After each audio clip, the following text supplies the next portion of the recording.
Hey everybody, this is the Sliders Review, and I'm here today to talk to you about Star Trek Strange New Worlds Season 1.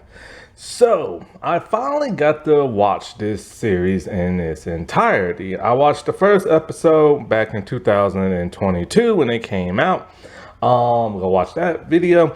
And so I finally got to see this series to see what it's for. Was it good? Was it like old Trek? Was it like new Trek? Is it somewhere in between?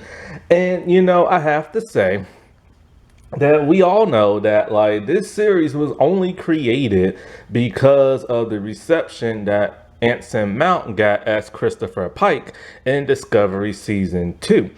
And so because of the abysmal like abomination that like the first two seasons of like Star Trek Discovery was, that like shocked the Star Trek universe and everything, after the confusing nature of season 1 of Star Trek Picard and what the freak nuts was like Lower Decks, Alex Kurtzman finally decided, all right, CBS is like, look man, we're losing our audience. We're tired of this division. We need to keep these Star Trek fans in to continue to subscribe to CBS All Access, which is now Paramount Plus. So they created this show. And this show was supposed to harken back to the good old days of old Trek. To that of like, episodic episodes, people actually smiling and being happy, and them actually going on away missions and stuff. And I have to say, for the most part, this is a pretty, decent, good, season and everything. It's not perfect by no means. It still does not feel entirely like old Trek, but it entirely doesn't feel like new Trek either. It's like somewhere in between. And you know how Star Trek first seasons are, like they're always rocky. My bad. I had to clear my throat. And season 2 comes out very soon, like very, very, very soon, like within a couple of days. And so, I'm hoping season 2 will correct the mistakes of season 1. Because, like I said before, it ain't perfect, but it's off to a good start. I appreciate, as a Star Trek fan, that they went back to episodic episodes. I appreciate the fact that you can actually, the characters' names and their ranks and their positions and stuff like that. That was a good step. But it's sad it took all this bickering and fighting and all this other crap just to get the job done to a certain degree. And I will say that when you watch this, the first probably 5 episodes are probably the most old Trek you can get, and the last 5 are probably about as new Trek as you can get. It's like there's two sides of a person's brain. There's the old Trek, there's the new Trek, and they're fighting for dominance. And so it shows in this show because things aren't entirely Trek. There are things in here that irritate the crap out of me, and one of the things that bug me the most is continuity. They're still screwing that up. And I'm not just talking about holographic stuff here and there, like Pike's fire in his room and this and that. I'm talking about major continuity issues like alien species that don't show up until TOS. And it's kind of like, dude, they're not supposed to know about this alien species until Kirk comes around as captain. And mentioning Kirk, what in the world? Why are they bringing him into this series? He appears in the last episode, and he appears as a main or recurring character in season 2. Leave him alone until he's actually supposed to properly show up and everything. Also, let's get this out the way. The actor who they got to play New Kirk don't look like Kirk. He don't even look like Chris Pine. He just looks like a completely different person, and he looks older. No, but but to be fair, none of these characters really look like the way they're supposed to back in the day. Like Uhura, she looks completely different. And so, I can give that as a pass, but it's just weird. Like when it comes to Kirk and Spock, it's supposed to, you want them to look the way they're supposed to do and everything, no matter who you get to cast as the role and everything. And so that kind of it's jarring, and it's a little irritating in a little way, but you know, whatever, fine. But he also needs to act like Kirk, and he doesn't really act like neither of the Kirks that portrayed him before. So I think that's miscasting him on that part. But however, back to this series. Like I said before, this is a huge appreciation for them going back to like the drawing board and everything. It just sucks that like, you know, it took them this long just to get to that point. But like I said before, you know, it's not perfect. Like one of the things that's, like, here's the thing. There's only 10 episodes, and in those 10 episodes, one thing they did that was very unique that I found very appreciating was that like it starts off with like not a captain's log, but who's ever that main like solo episode supposed to be about. And this is very unique and interesting. Even old Trek never did that unless it was a Pacific solo episode, not a solo episode, but a Pacific character solo episode that they would do something like that. And you know, so I found that like very like refreshing. That's something new that I can get on board with. The problem with that is that the episode doesn't entirely focus on that character. It will start off, but then it will go off in a completely different narrative. And you know, and then you will expect that character gonna have like this big revelation and this and that, but they really kind of don't in some ways. And there are some who don't even get a like solo episode or even a log entry. Ortega and Hemmer doesn't get one. I think somebody, oh, also Nurse Chapel don't get one. Uhura had two, but only one episode focused around her in those two episodes and stuff. And so, like, when watching this, you know, they said before they're gonna try to correct the mistakes that they made in, like, Discovery. But then it's weird because then once Discovery came back out in season 3 and Picard came out in season 2, they kept making those same mistakes. So that don't make no sense. Make it make sense, people. And so, like, back to what I was saying before, like, you know, it's only 10 episodes. And with 10 episodes, if it's a complete season story arc, you can do that in 10 episodes. But if you're going to do the episodic route, you got to have more than 10. You got to flesh it out more. I think if they would have had those extra 10, they could have fleshed it out a whole lot better. Because they still doing that check mark list. When it comes to old Trek, all right, episodic episodes, check. Characters' names, check. Character ranks, check. Knowing their positions on the ship, check. What is it? Make sure everybody smile. Check. Some people smile way too freaking much and it got on my nerves. And it's like, because it felt forced. It never felt genuine. It's almost like, oh crap, I forgot to smile. Let me smile. And then they smile and everything. Solo character episodes, check. And everything. Them going on away missions, check. Them meeting alien species, check. Them not like cursing and trying to like murder everybody, check. But then you get to the new Trek stuff. And then that's when everything starts to be apparent that it's still a new Trek series and everything. Lens flare, check, check, check, check, check, check, check, check, check, check, check, check. The lens flares got on my nerves. Make sure that the ship spins around and flips around for whatever reason because it's visual, like interesting. Check. Make sure, even though you have characters in this solo episode, they don't get full-fledged character development. Check. Other characters that are supposed to be on the main show, make sure they disappear for a lengthy time and don't really do nothing. Check. Make sure all your diverse characters don't really have anything interesting to do, and then you just leave them in the background. Check. Make sure you kill somebody off for shock value and make sure it's a diverse character. Check. And, you know, make sure like you have like you break continuity. Check, check, check, check. And it's like, why are you breaking continuity? And, you know, it's things like that that really gets on my nerves with like, you know, this show, because it could be so much better if they was to really, because think about the Orville. I don't care what anybody says about the Orville. The Orville is real Trek. Season 1, Season 2, and especially Season 3. Like there are episodes in season three that are very similar to Discovery, not Discovery, whatever, the Strange New World season one. Like, okay, take the Gorn episode in episode, what was that, 9, when Hammer dies? It felt like a very new Trek type of show. It was dark. There wasn't much character development. They just ran around looking to hunt something down. And then, there was tons of murder and blood and this and that. And then somebody died for shock value.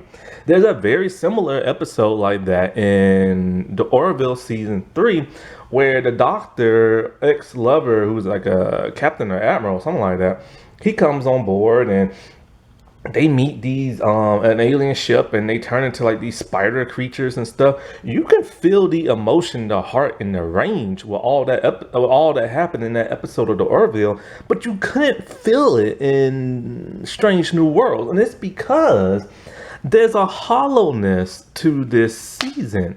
It will start off good. It will have interesting characters.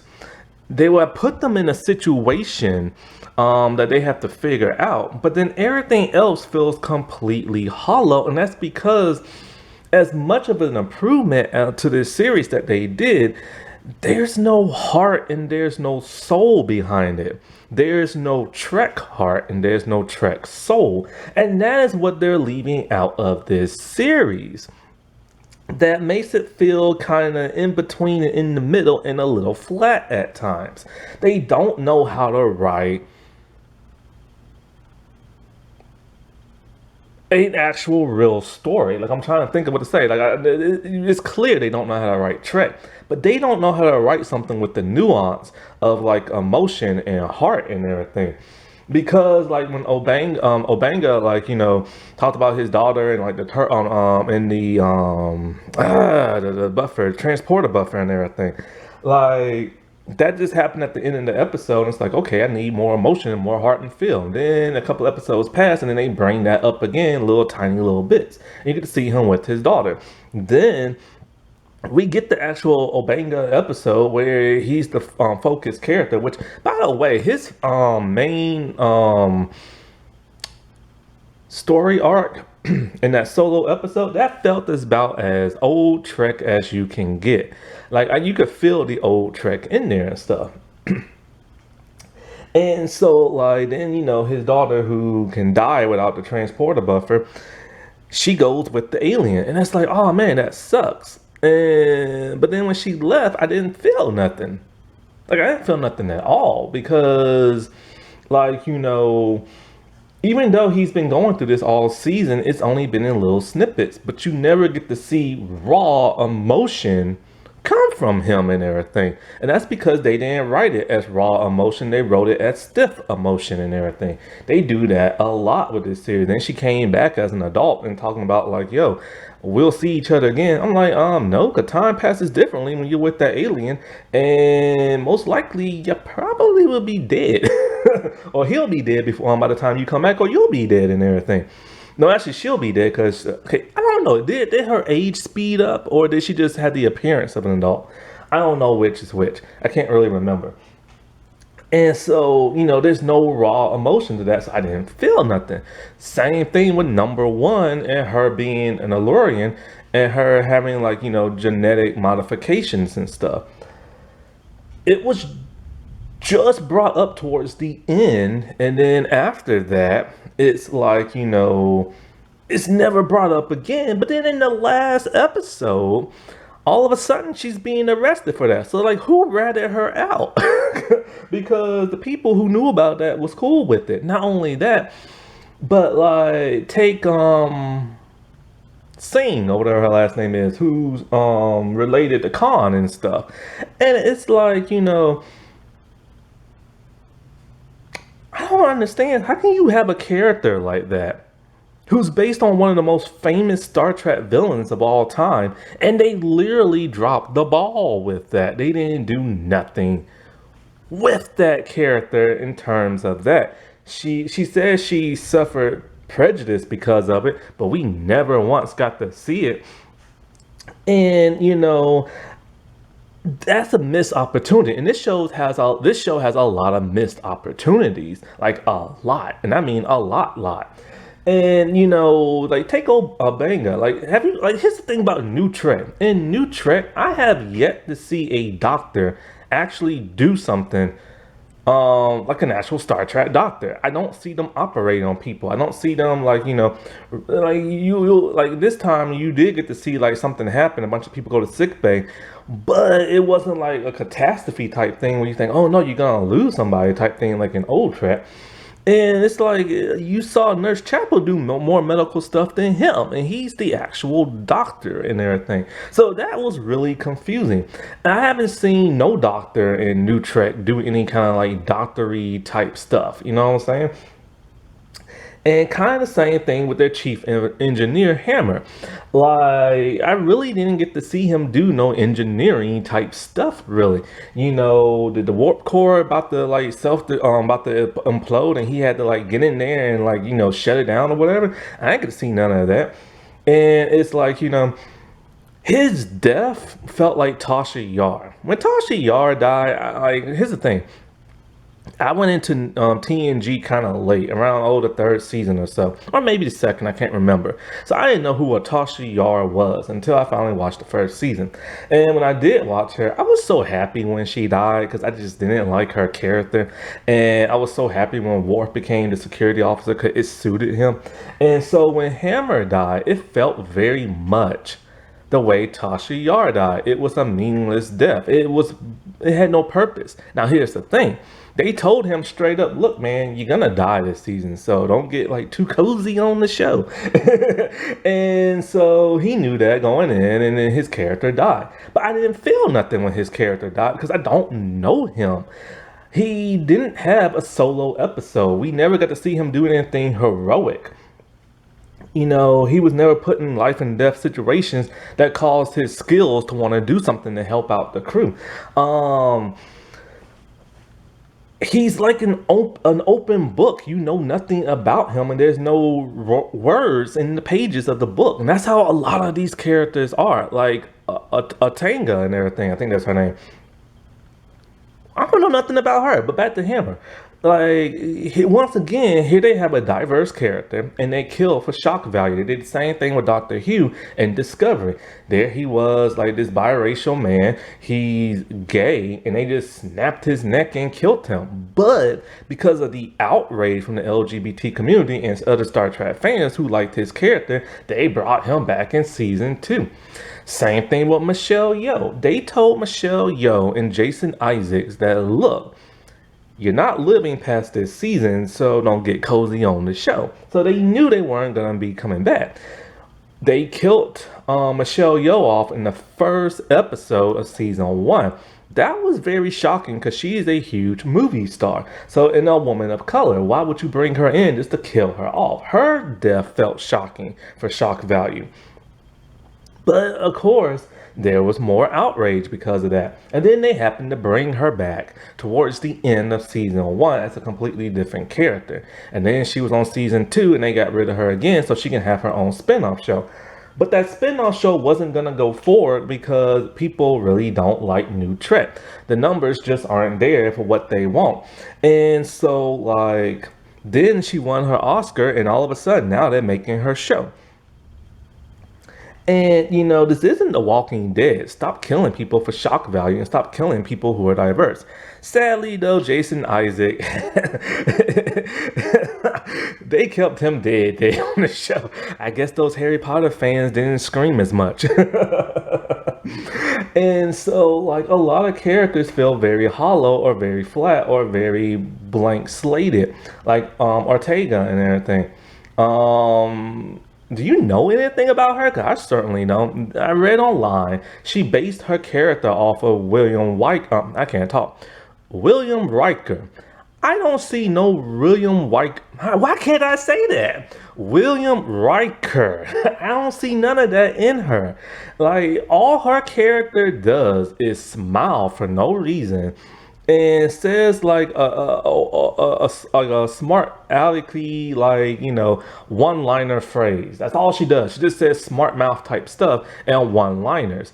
If anything, she's more like Geordi from season 1 when he constantly said one-liners. And that got very annoying very fast. And that is literally all her character did. So it made me stop and think to myself, like, maybe she's just not like a very good actress or something like that. Like, I couldn't tell because they didn't write nothing for her. And she became one of those annoying Trek characters. Neelix, Harry Kim, Dr. Bashir, she became like Wesley Crusher. She became one of those annoying characters. There's always one. There's always one in one Star Trek show. But then the craziest thing happened. In the Obanga episode, she was actually pretty cool and proved she could act. Then in the last episode, they changed her character around. Like, I think, what was it, 8 years passed, and all of a sudden, she's moody and vengeful. I'm all like, holy crap, dude, you can actually act. Why can't they bring this into your character? Like, in all those other episodes, because I'm tired of her smiling, I'm tired of her saying one-liners, and now in season 2, when she's flying the shuttle, she's like, woohoo. I'm tired of that. Speaking of what I'm tired of, I'm tired of modern day slang and modern day clothes in New Trek. When Uhura said, cool, I wanted to like pick up my TV and smash it. Stop saying cool. Like when Spock's talking about the phaser slice through their shields. No, just use the word penetrate like they normally do in Star Trek. And there were other times where like Uhura would like shimmy and everything or constantly smile. And I'm just like, why is she acting so modern? And that's New Trek. They always use new slang terms that are modern for us. But and it's like, why are they using it for like the Star Trek future and stuff? It's so annoying and everything. But getting to Uhura, I like the fact that they can flesh out her character more. Because, in the original series, all she did was sit at communication talking about, Captain, I'm scared. And so it's cool that, they brought her on. But then it's confusing because the part that's confusing is that they did bring her on.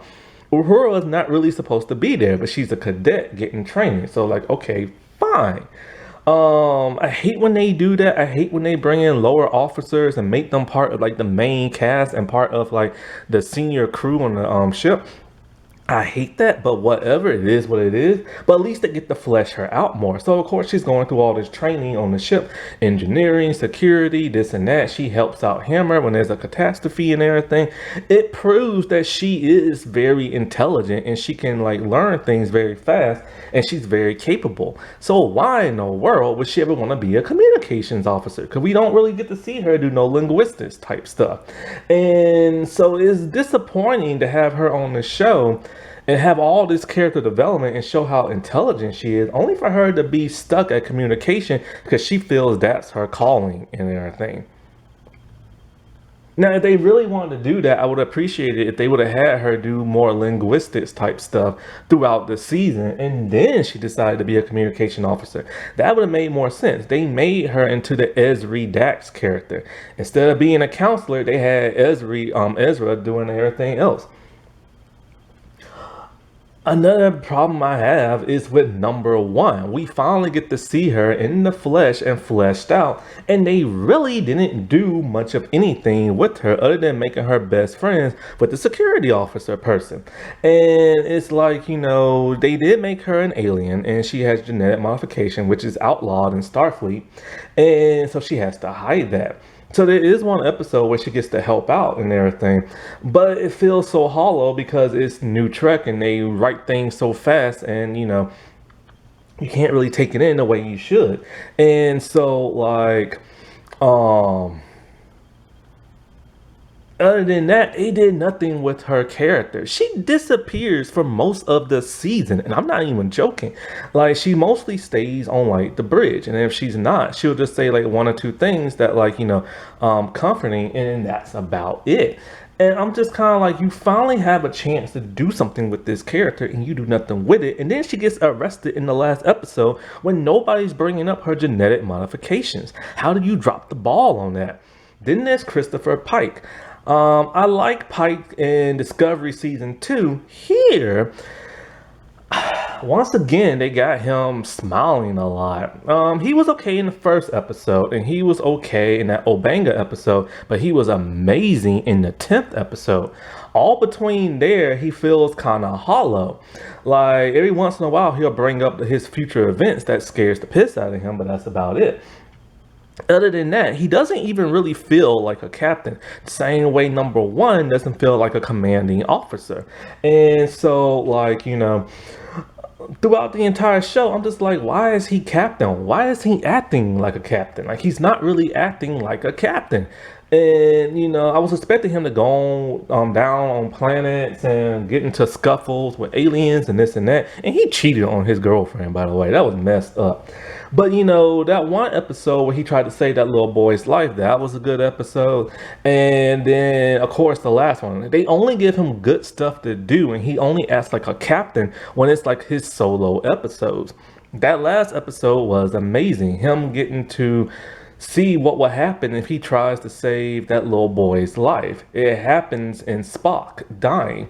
So he risked that little boy dying just so he can save Spock. But also because of him not being crippled and everything, now that causes a war between Starfleet and the Romulans, and Starfleet's getting their butt kicked similar to Discovery with the Klingons and everything. So he realizes his suffering must happen so that there must be peace in the universe and stuff. That is a very noble thing. And it was really cool to see one of those red looking uniforms and from the movies and stuff. Speaking of which, New Trek always does great on uniforms. They always look good no matter what show it is. And the only problem is they will bust out like 5-6 different uniforms in one show, and it's like, man, that sucks because now you can't use it in another show. So they're using too many good designs for one series. But when it comes to this show, I would appreciate if everybody would wear the same basic uniform and everything. I would prefer them to have like a black collar and everything. Obanga's outfit looks cool. I mean, all the outfits look cool, but I want them to have a black collar like him. And I like Uhura's future episode uniform. That was like really cool. You know what I'm saying? And so, yeah. So my thing about this show, it's not like, back to Hammer. I want to talk about him being blind. How cool is that? The actor is blind in real life. His character is blind. They could have done so much with that, and they dropped the freaking ball. Also, he has telepathy and everything.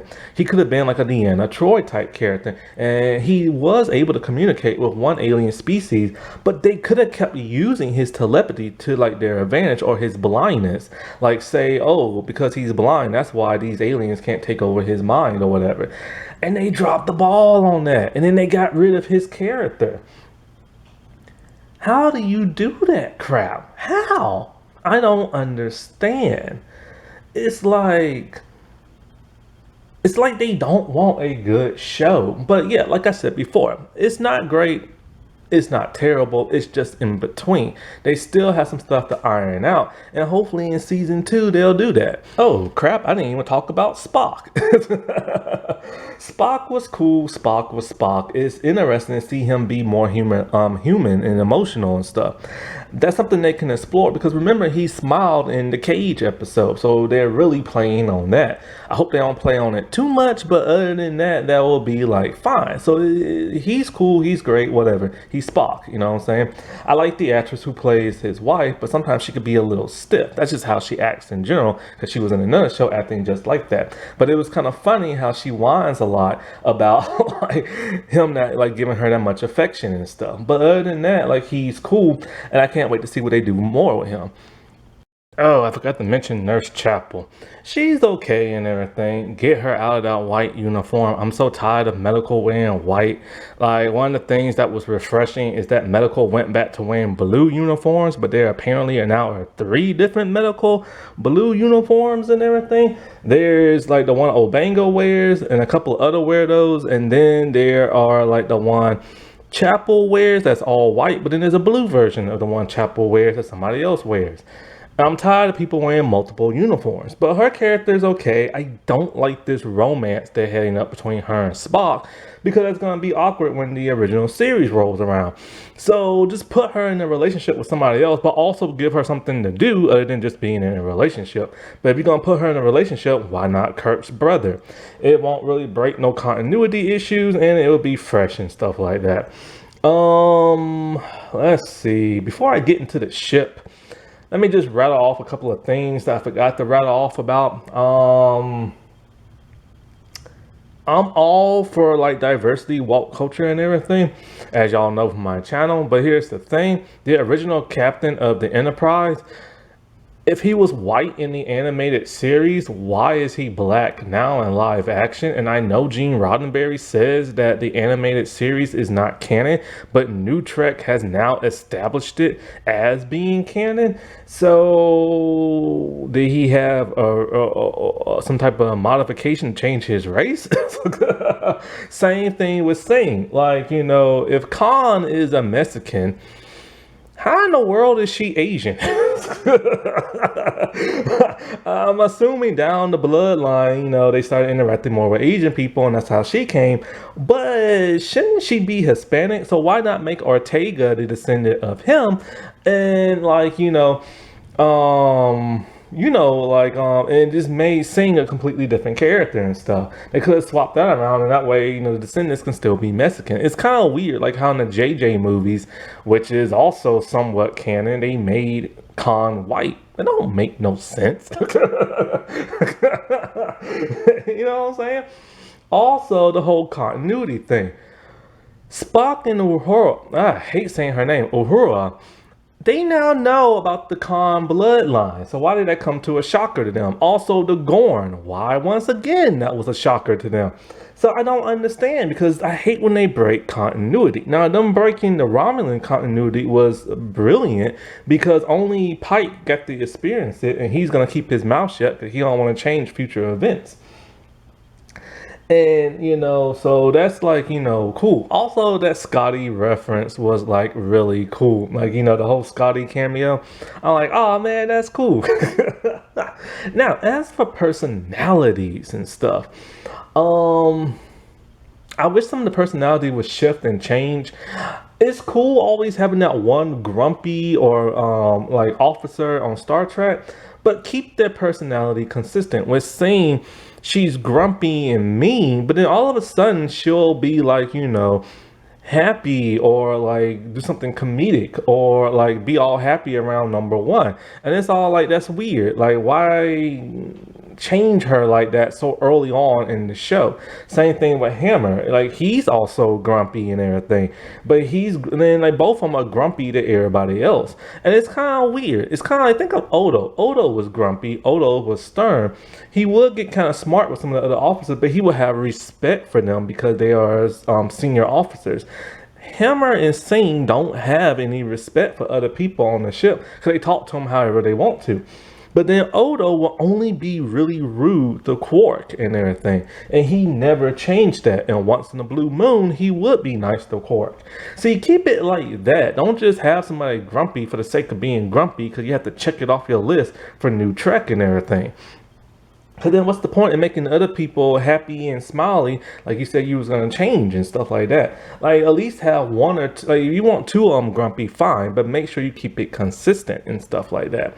And like, you know, but sometimes I like it better when it's just one. And if you're going to have them grumpy towards like one person and one person only. Like the whole McCoy and Spock thing, that was cool. The Quark and the Odo thing, that was cool. You know what I'm saying? The ship looks great in the inside. I've always said I don't want this to look like the 60s. I don't want the interior of the ship to look like the 60s. I'm glad they changed the panels and everything. It's kind of weird how there's a view screen in a window. I don't like that. That's just kind of weird. Also, what if the window goes out?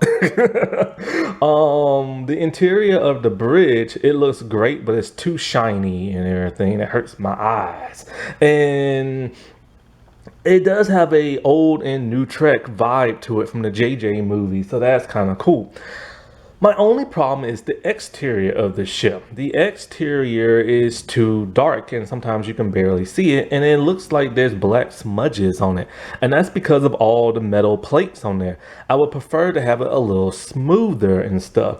The plates make it look dingy and dirty, and I don't like that. Because for the most part, when you look at it, I don't see the Enterprise no more.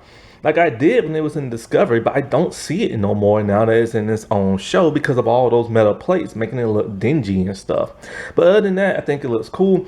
The space battles look pretty cool and everything.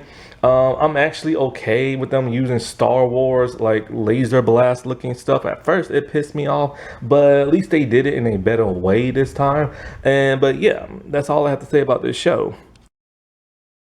Alrighty, well, I'll talk to y'all later. Bye.